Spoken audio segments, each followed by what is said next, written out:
No. Okay. Electronic device is also called as electronics.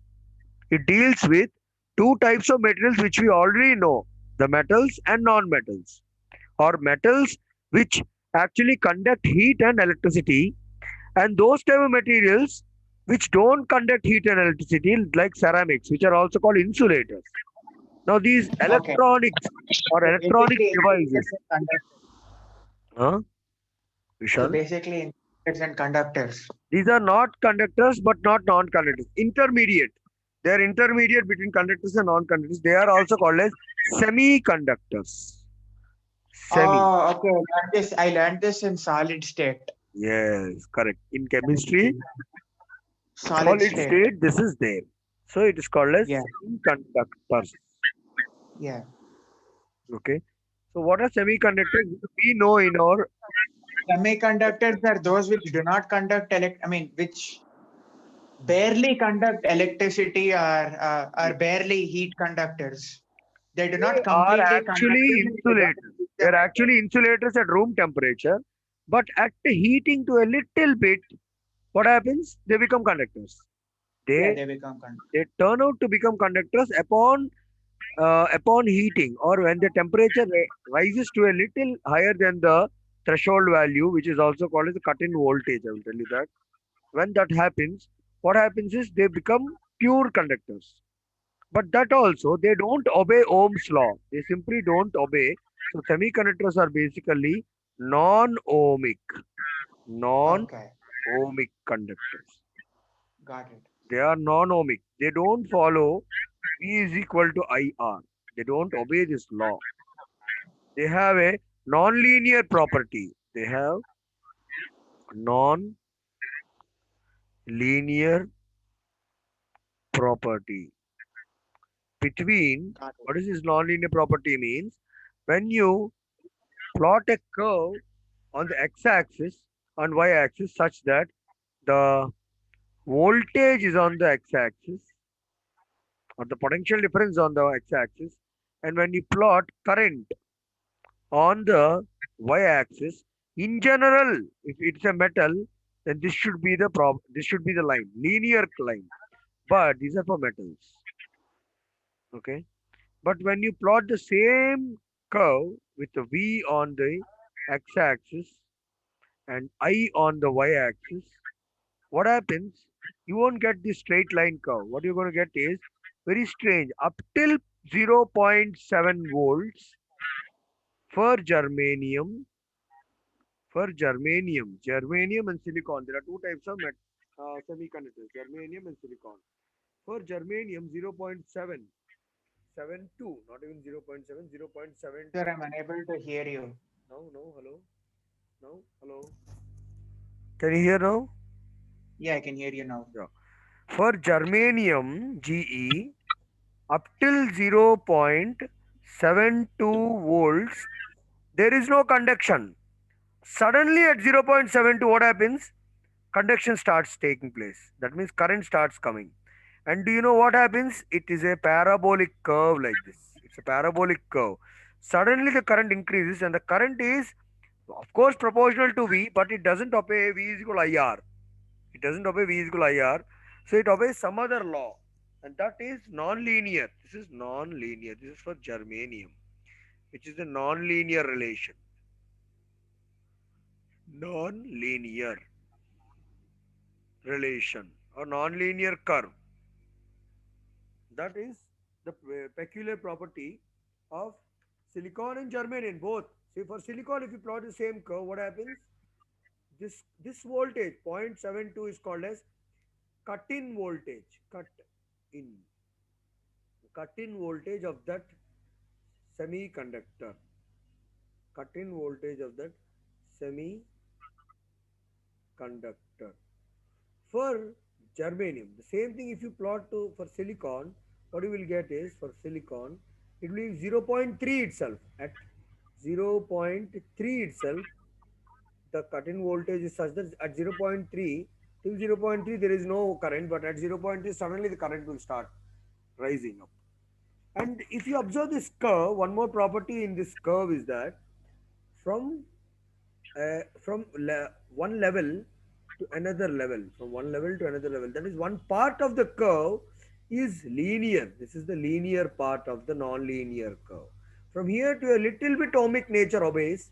After that, totally non-ohmic. From here to a little bit ohmic. From here, not totally non-ohmic. That is the peculiar property that these type of semiconductors show, that they are ohmic and non-ohmic both. Ohmic up till a bit, little level. After that, they don't show any ohmic nature. Okay. So for that, Okay. there is a property why this happens. Would you like to copy it or can I go on? It's fine, sir. So what happens is, why this property is shown by these materials, semiconductors. Why do they show these type of peculiar properties? For that, the reason is, when you plot a curve between, on the x-axis, if you take interatomic interatomic spacing on the x-axis, and on the y-axis, if you take energy, if you take energy on the y-axis and you take interatomic spacing, which is small r, on the x-axis, then what happens if you plot a curve? What actually happens is, you will see that there are two types of bands, and these bands are well defined. These bands are only called as these bands are only called as conduction band, and and this is the lower one is called as valency band, VB, and the upper one is called conduction band. What is this conduction band, valency band? I will explain that. This part is called CB, conduction band. Why is it named such a way? I will name them. I'll make you understand that. So when you join this,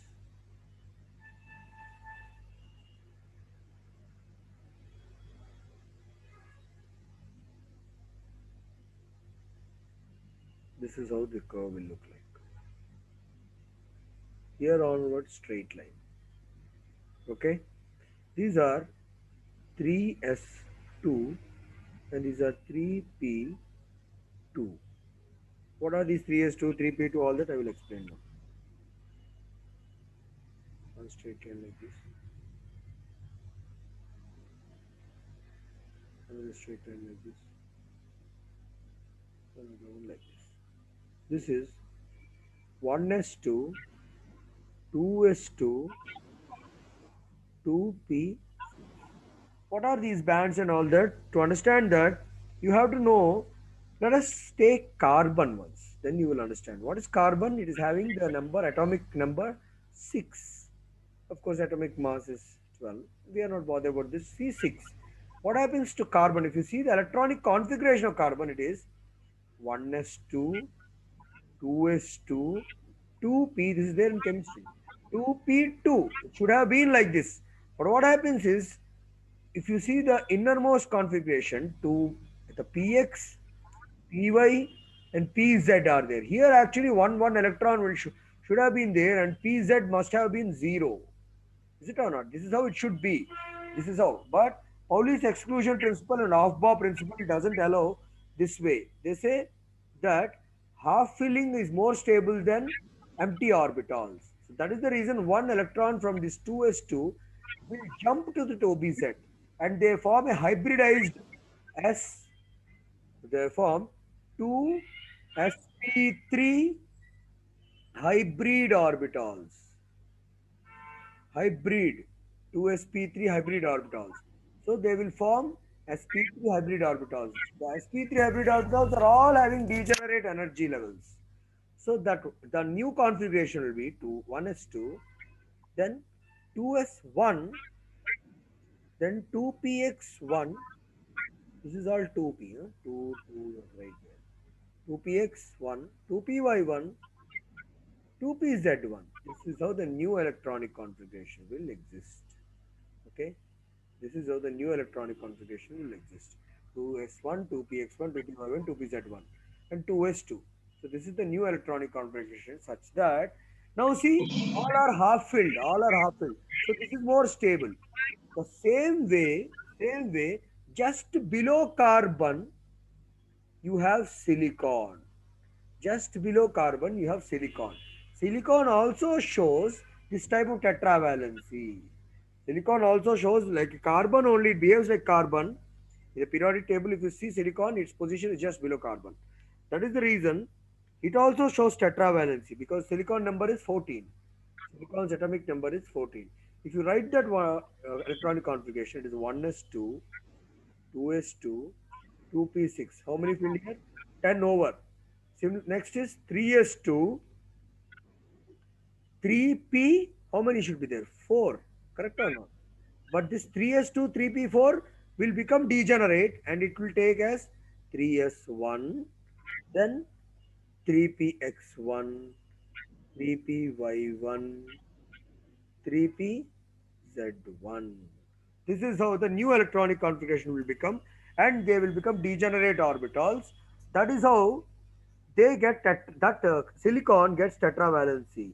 So each silicon has now ability to form. So each silicon has now ability to form four covalent bonds. Four covalent bonds because the tetravalency, all of them are one s orbital plus three p orbitals. When they merge, it is called 4sp3 hybrid orbitals. So each of them is an sp3 hybrid orbital. This is an sp3. This is an sp3. This is all chemistry I'm telling you now. sp3. I know chemistry very well actually. Oh, sp3, okay. sp3. So all of them are sp3 hybrid orbitals. So now each of the, so now we are write that orbital as a depiction. We are writing that like this. I will make it better. Right? Diagram should be neat. So this is how it will be. Now if you write this as orbitals, these are valencies. I will write them as orbital valencies like this. This is one sp3 orbital. This one sp3. This is one sp3 as hybrid orbital. This is one sp3 hybrid orbital. So each of them has one vacant electron. Each of the sp3 hybrid orbital here also one, one, one. So it is having one, one, one. That is how it silicon got tetravalency. So the tetravalency is responsible for giving each one, one, one unpaired electron. So here one valency is there, one hole is there. That's called as a hole. Valency is a hole, one hole. So each hybrid orbital has one unpaired electron and a hole. This is called one hole or vacancy. Valency or this valency, unpaired valency is because it's also called a vacancy or hole is nothing but a vacancy. So each orbital has one unpaired electron with one hole. Such way, so many silicons are there. Sc you should not write, sorry, silicon should be written Si, not S. Please correct that. Si means silicon. So it will not be just one silicon. Many silicons are there. So each silicon atom has one unpaired electron in the sp3 orbitals. So now see what happens. These two will undergo what is covalent bonding. So like that, these are called pi bonds, sigma bonds. These are pi bonds. Is it or not? Nearby are called sigma bonds. Far away are called pi bonds. So such a way, what happens? The lattice structure of this will be like this. So see, this is how it will be. Now this also has one valency electron. No, that will be filled up in this hole, like that. These two will come together. So when they come together, after coming together, what happens to them? They will undergo pairing. So the pairing, Okay. so the pairing will take place and this silicon's unpaired electron will be paired up here. That is how each of these, all of them will be filled up. This is how the whole lattice of the silicon will exist. Understood that? Is it clear? Yeah. This is how, this what I am telling you, this is called pure semiconductor. Pure semiconductor. Also having another name, intrinsic intrinsic semiconductor. Intrinsic semiconductor. Okay, intrinsic means Okay. pure. Okay, intrinsic means pure. When they are intrinsic semiconductor, what is intrinsic semiconductor? Why is it called intrinsic semiconductor? The reason is that the number of electrons is equal to number of holes. Then it is called intrinsic semiconductor. That is equal to number of intrinsic charge density. This is called as number of electrons. Ne means number of electrons. NH means number of holes is equal to number of intrinsic charge density. This Ni is called as intrinsic intrinsic charge density. Intrinsic charge density is given by carrier charge density is given by number of electrons equal number of holes. In such a situation, the current due to the electrons is exactly equal to current due to electrons exactly equal to the current due to holes. That is equal to the total current. Okay, Okay. not total current. Sorry, is equal to half of the total current. Why? Total current is equal to number of current due to electrons plus current due to holes. So total current I would be equal to current due to electrons plus current due to holes. Is it understood clearly? Yes, sir. Yes, sir. So we go to the next thing. So if you write that as an equation, the intrinsic concentration, this Ni I am writing the Ni, this N actually like this you would write, is also called as intrinsic charge density or intrinsic concentration density. There is another name, intrin, intrinsic concentration density.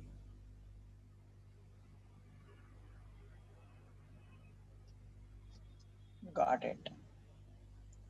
So, like, I want to Charge rush this density. chapter and finish it, sir. So, could you just tell me the formulas for the sums so I can do the sums? Yeah, this is one formula. Ni, intrinsic current density Ni square is equal to A naught T cube e power, but this formula is of very less usage.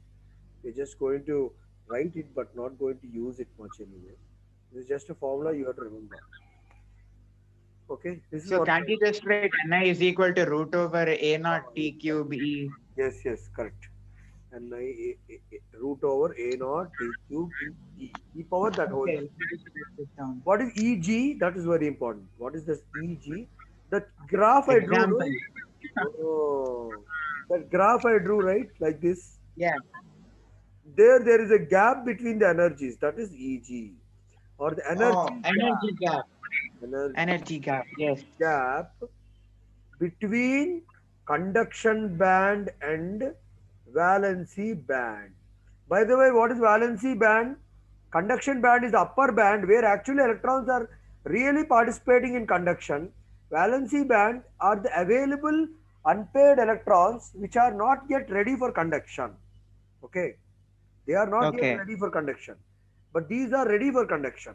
They are ready to form bonds. They are ready to go in the lattice structure of the silicon atom intrinsic. Okay. Now, when you put an impurity in this substance, then doping, that's called doping.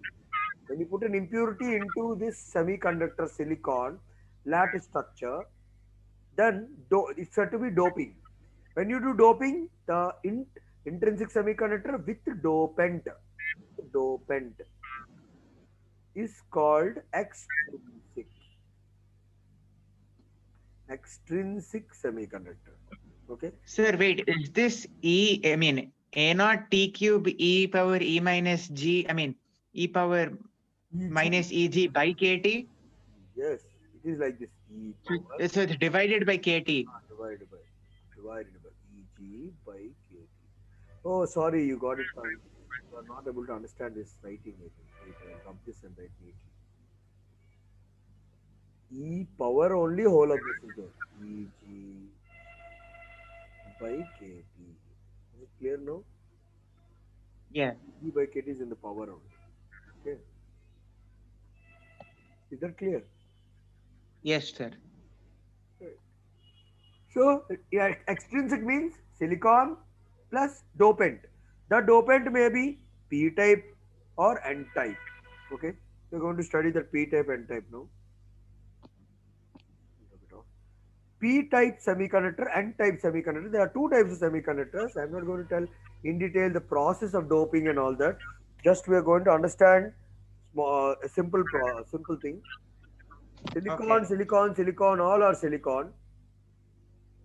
Silicon lattice. Here also silicon, silicon, silicon lattice is there. In this, if you put a pentavalent impurity, pentavalent impurity. What is pentavalent impurity means? An impurity which has 5 valency or 5 electrons, like phosphorus is the best example for pentavalent impurity. Then what happens? One extra electron will be created, right? Because silicon has tetravalency. Silicon has tetravalency.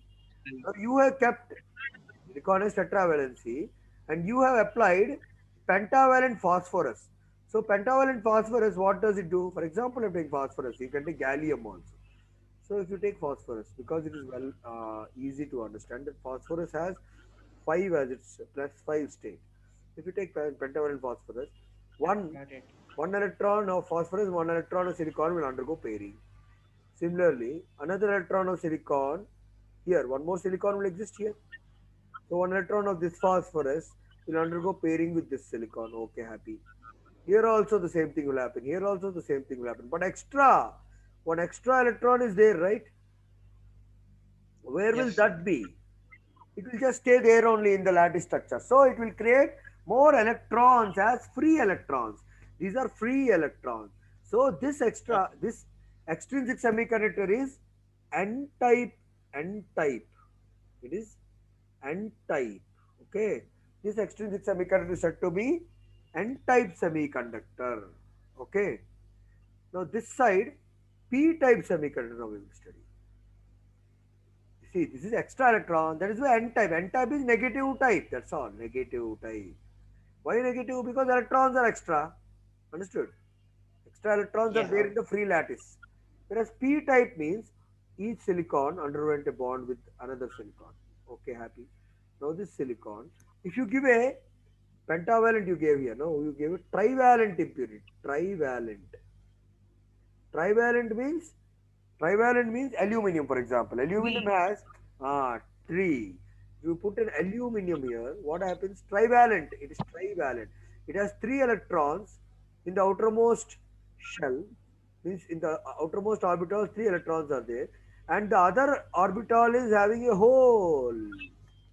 So each silicon loses, or each silicon, for example, here there was a silicon, then it cannot form any bond here.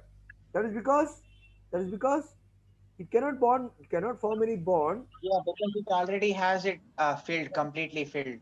So that is the reason it is creating a hole. Here the aluminum has an orbital, silicon has one electron. This electron will be there. Here there will be a hole, no? So holes are created here. So that p type hole is positive charge. Remember that hole is considered as a positive charge.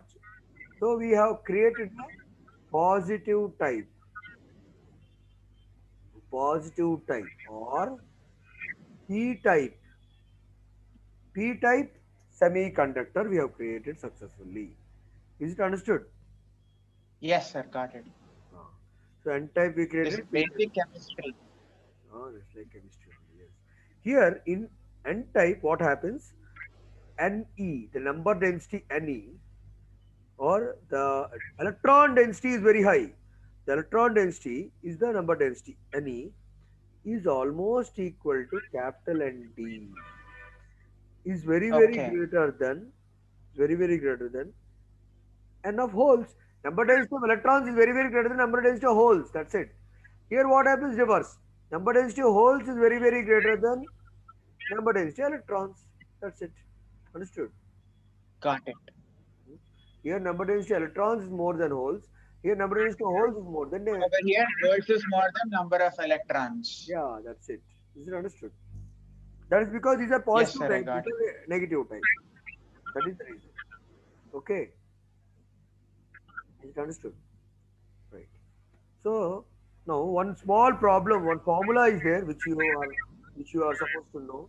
That formula is for intrinsic semiconductor or extrinsic semiconductor. This formula always holds good, especially for extrinsic semiconductor. This is the formula which you should remember. Number density electrons into number density holes is exactly equal to Ni square. This is the formula. Number density electrons into number density holes is equal to Ni square. This is the formula which you have to use. Now we will do one small problem here. At Okay. 27 degrees Celsius, silicon has the number density electrons and holes given as follows. Okay, what are those follows? I am telling you. This is Ni. What is Ni? Intrinsic. It's called as number density of electrons and holes. These are together the intrinsic charge density. What is this formula for? We have to find either Ne or NH. Okay.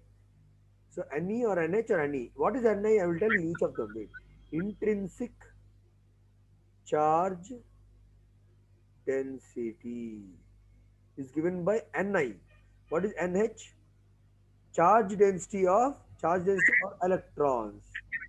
Electrons number density or charge density we can say. Charge density. What is this NH? Holes charge density. Okay, or charge density of holes. So if, for example, what we are speaking is there is a silicon atom or lattice at 27 degrees Celsius. It is in intrinsic state. Intrinsic means no doping, no p type, no n type, nothing. Then what they observed was what will be there? Now there it will be Ni, no intrinsic charge density only will be there. Is it or not? So the intrinsic Yes. charge density they gave in the question as Ni. They gave in the question as 2 into 10 power 16 meter cube. This is the meter per cube per meter cube we call it as because number per volume. Okay, this is Ni. What is Ni? Ni is the intrinsic charge density or pure semiconductor intrinsic charge density. That is 2 into 10 power 16 per meter cube. When it is doped with indium, the whole density, indium, when they are doped with indium, the whole density, indium is tetravalent impurity. So tetravalent impurity will give rise to holes, no?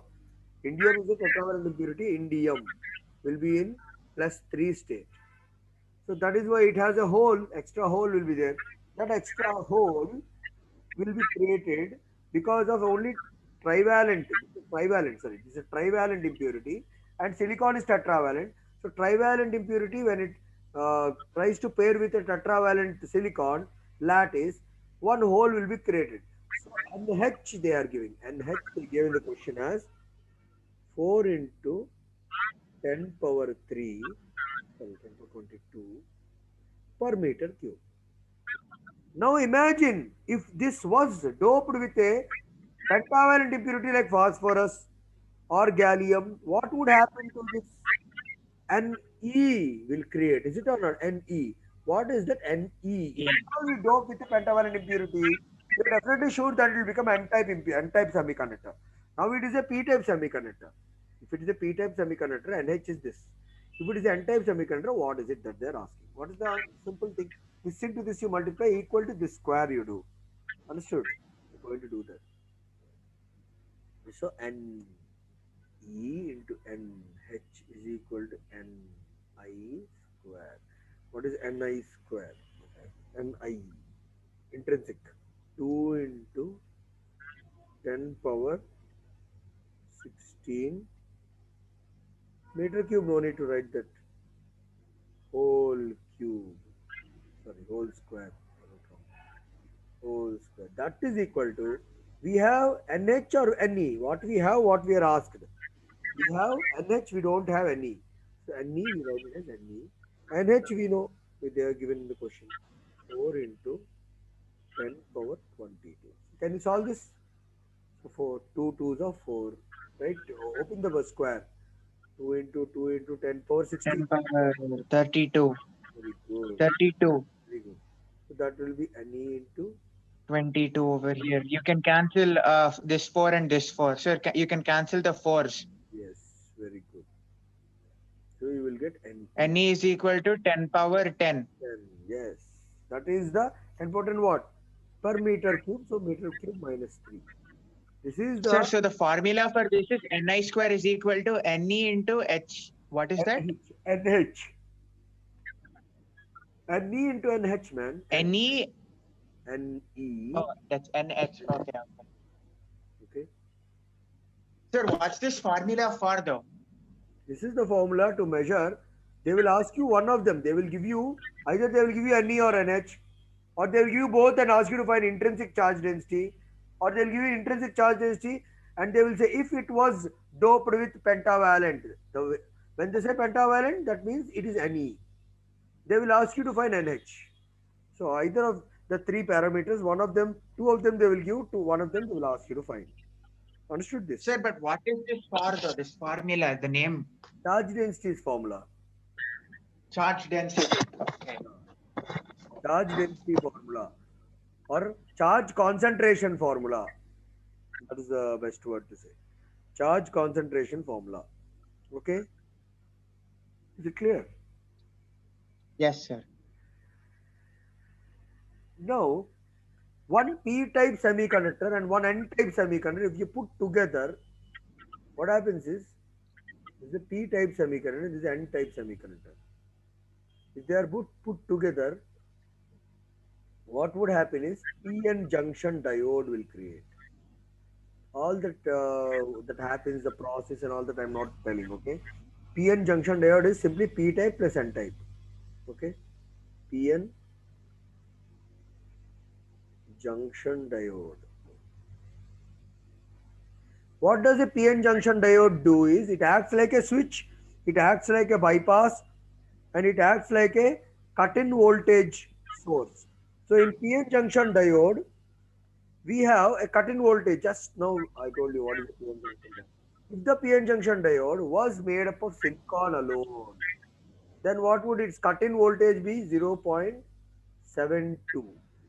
That would have been its cut-in voltage. After 0.72, what happens? Electron volts. This is not volts, electron volts. After 0.72 electron volts, the current starts coming. This is current versus voltage. If it were germanium, then what happens? Ulta, very less. 0.32 electron volts. 0.32 only the current starts coming. So this is how the PN junction diode is useful as a voltage regulator, voltage stabilizer, switch, and bypass. These are several uses of it. Okay, right? You can understand. Did you understand? These are important things, very easy things. Yes, sir. So silicon, please again remember, silicon has 0.7 as its cut-in voltage. Germanium has electron volt or volt. Better write volt only, not electron volt. 0.32 here 72 here 32 volt. These are the cut-in voltage. You should remember that. Why that cut-in voltage came all that I'm not explaining. Okay. Now there are two ways to use this type of diodes. The two ways to use the diode is forward bias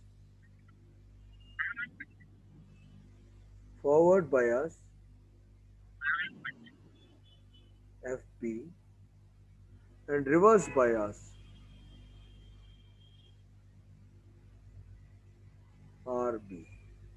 There are two ways to use a diode. The diode symbol is this. Remember, this is the symbol for diode. This is the symbol for a PN junction diode. This diode can be used by using in two bias formats. One of the format is forward bias, other one is reverse bias. What are these forward bias and reverse bias? I will explain. If positive is connected to positive and negative is connected to negative, it is called forward bias. If negative is connected to positive and positive is connected to negative, then it is called reverse bias. By the way, what is positive and negative in this? Okay, this is the positive and this is the negative. Similarly, this is the positive and this is the negative. Head, tail. Tail is negative. That's it. So you connect this positive to another positive and this negative to another negative, then it becomes forward bias. Means what I'll tell you. You connect this negative to negative terminal of the battery. You connect that negative to a negative terminal of the battery. You connect this positive to the positive terminal of the battery. This is forward bias.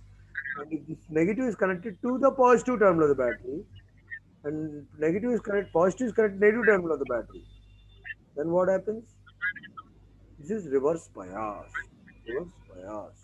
Okay? Forward bias, reverse bias, understood? No. There are only few more things you should know. Can you rub this off? So that is Yes, forward sir. bias, reverse bias. Now, if you plot a curve of forward bias and reverse bias, what happens is at 0.2, then here I will take 0.4. In between, what happens? 0.32 somewhere it exists, right? So up till 0.32, there is no current. Suddenly, current starts coming. Suddenly, up till 0.32, there is no current. After zero point 0.32, suddenly current starts coming in a linear way. This is called forward biasing. For this is for germanium and point 0.6, point 0.5, point 0.4. If you keep taking like that, point 0.7 will be here. 0.732, 0.72 or 0.732 somewhere. The blue line you see. Till zero point 0.7, no current. Suddenly from 0.732, current starts coming for silicon. For silicon semiconductor PN junction diode, this is what happens. But in reverse bias, something else happens. In reverse bias, the magic is totally different. Reverse bias, it's neither like this or like that. It is reverse. So it is like this. Suddenly, suddenly at a very high negative voltage of minus 80, minus 30, minus 100 somewhere, up till minus 80 volts you applied, there is no current only. There is no current. This is minus I in milliamperes. This is plus I in amperes. See, here you should measure in milliamperes or sometimes some of them you are using microamperes. Milli and micro are very small, 10 power minus 3 amps. Micro means 10 power minus 6 amp. Either you should use in milliamperes or microamperes on this side of the y-axis. And the above axis you should take general amperes or the vice versa. Okay. And what happens here is up till a very high reverse bias voltage of minus 80 volt, still no current at all. Still no current at all. No current. That's all. Acha, on the this side, sorry, this is microman. Means this is less than this. If this is amp, no, this will be milliamp. If this is milliamp, this is microamp. That's it. That's it. So simple.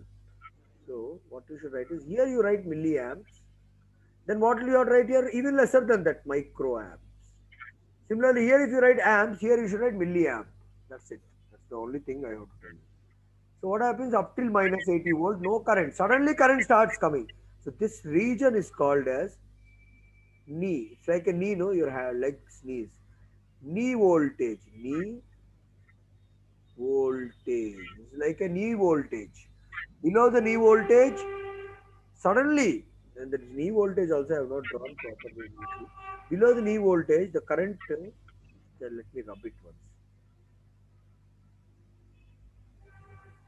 What happens at the knee voltage, I'm telling you, up till 80 volt, no current, no current, no current, no current, no current. Suddenly, suddenly at 80 volts, what happens? Current starts coming. So that means very less current, actually, not totally touching the wire axis, but very less current, very less, very less. Suddenly at 80 volts, see. What happens at 80 volts, minus 80 volt? There is an infinite current. Current is infinity. This is called as breakdown region. Breakdown region. It's called as breakdown region. At this breakdown region, what happens then at the breakdown region, knee voltage takes place. At the knee voltage minus 80 volts is the knee voltage. At the minus 80 volt, what is happening? Breakdown is taking place, and sudden infinite current is taking place, is coming out secondary because of secondary pair production. It's called a secondary pair production. You learn that in detail in chemistry anyways. Okay, this is what is happening. Or breakdown voltage, there are two voltages here. Just before 80 here is the knee voltage actually. At 85 somewhere is the breakdown voltage. Total breakdown has taken place. This is breakdown. So breakdown voltage is the voltage beyond which, if you want to, what is breakdown voltage means? Beyond the breakdown voltage, if you are reached beyond breakdown voltage and you are turning back and giving the less voltage, then what happens? The graph doesn't retrace its path backwards. The graph is permanent and the diode has broken down or burned down also. It will burn down. The diode will burn down. That is called breakdown voltage. Is it understood? Okay. Yes, sir. Yes. Shall we drop this? Hmm? Is it understood? Now using this diode as forward bias, reverse bias together, we can make a device which we are using in our daily life. What is called as the charger. We are using a cell phone charger. What is cell phone charger? Actually, is a rectifier. The AC power in India, we are on alternating current. 220 volts AC we have. AC with a 50 hertz frequency. So AC power, but your cell phone will not work on AC. Do you know? If you connect your cell phone directly into the plug point, it will burn. You need a charger. Why? If you put that directly into plug point, finish, chapter close. Your cell phone has to be thrown into dustbin. Nothing to throw in dustbin, it will only burn off. So you need a charger. You need a charger with an adapter. Is it or not? For example, without Yeah. adapter, you take the wire of the cell phone, cut it little bit, take the split ends and put it in your uh, plug point. What happens tomorrow? Your father has to buy you another iPhone because along with that he has to take you to hospital also because it will blast, not blast. It will not just simply burn. It will blast because that much. Sir, what happens if you take a fork and put it in a plug hole? Not only your house, the beside everybody's house, all there will be short circuit, positive negative connect gets connected and short circuit. If your house has a fuse, the fuse will fall down, so your house will be fused out, so you lose Oh, power. If you don't have a fuse, what happens? Totally your house will get earth and you will get short circuit and everything will start burning. oh, Don't damn. have a This perfect. chapter is actually pretty fun. Don't do these things. Yeah, I was just asking out of curiosity, educational purposes. Very good. So, cell phone needs a charger. Charger needs an adapter. Adapter is a rectifier. It's a recti- Okay. rectifier. What is rectifier? What does it rectify? It rectifies the AC, It corrects the charge. It modifies it or it amplifies it to converts fit the AC, whatever current converts, level or voltage level your appliance is. For example, if you're using a phone, it'll rectify a higher voltage to fit that of a normal phone, or if it's a lower high voltage, voltage then or it'll amplify it to fit your phone. listen. It is not about high voltage, low voltage. Okay. Even DC direct current. Did you ever touch your car battery? Car Yeah, battery I did. has very high voltage. It is a DC. But it is Yeah, very direct high voltage, current. more than your house voltage. But it is DC, Hmm. not about high voltage or low voltage. It is about AC or DC. That's it. AC Okay. 220 volts you are getting with a variable frequency. AC is having a 50 hertz Well, frequency. DC is Nikola Tesla, right? DC is Nikola Tesla. Yes. AC is Thomas Edison. Reverse. You are telling reverse actually. Oh, sorry. AC Thomas is Alva. Nikola Tesla and DC is Thomas Edison. Correct. Correct. Very good. So Okay. converts this AC into DC, direct current. Your AC looks like this. AC current is a wave. It looks like this. But DC current is a straight line. Straight line. Straight line. Okay. It obeys Ohm's law. V is equal Sir, I. so wouldn't this mean that direct current has a much higher voltage capacity than No, no, AC no. That's and what I'm telling you. This also has 220 volt. This also has 220 volt. Only difference is oh, it okay. fluctuates. This doesn't fluctuate. That's all. Understand? Oh, No okay. other difference. Sir, See, so how can you say it's the same I mean, how can you say it's 220 if it fluctuates? It could mean that it isn't 220 throughout. It keeps going down and it keeps when, spiking up as well. So it isn't when constant, draw a right? line like this, What? if you draw a line like this is due to 220 volts, man. But here 220, then 220, Yeah, that's 217, 218, 216, 0, then again going back yeah, negative. that's what I'm saying. That's what I'm saying. In basically like in AC, right?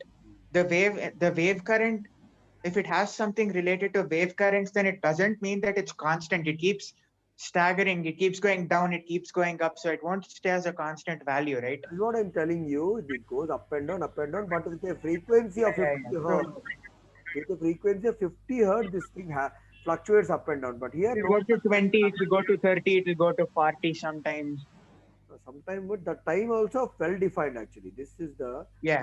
This is Oh, okay, 220. okay. This But 220. DC will be 50 hertz throughout. 50 hertz is the frequency which Yeah. makes it oscillate So, up so and doesn't that mean DC is better than AC because it's more stable? but DC cannot illuminate. If DC was better, you could have run your all your car, everything on DC battery, but that is not possible. You need AC. But it's more stable though. AC is unpredictable. Not unpredictable. You don't understand that. I'll tell you the chapter of AC is there. AC is the only way we can use all electrical appliances. All the electrical appliances work on AC only, not on DC. Because DC has a I problem. don't understand. Because DC has heating problem, resistance problem.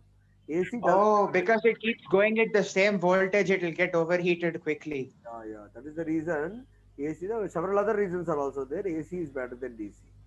For certain things, DC is better than AC. For electronic appliances like cell phone or even your car, all need DC. They don't need AC.